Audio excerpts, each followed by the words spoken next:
Here's a tip for you within the item catalog.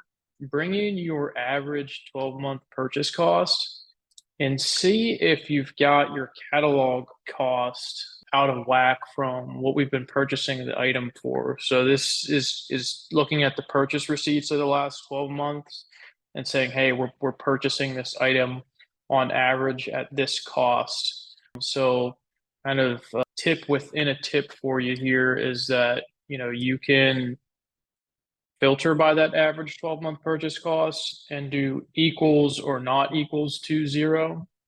So equals to zero, this might tell you which items we're not purchasing, and maybe you want to clean up your item catalog with that.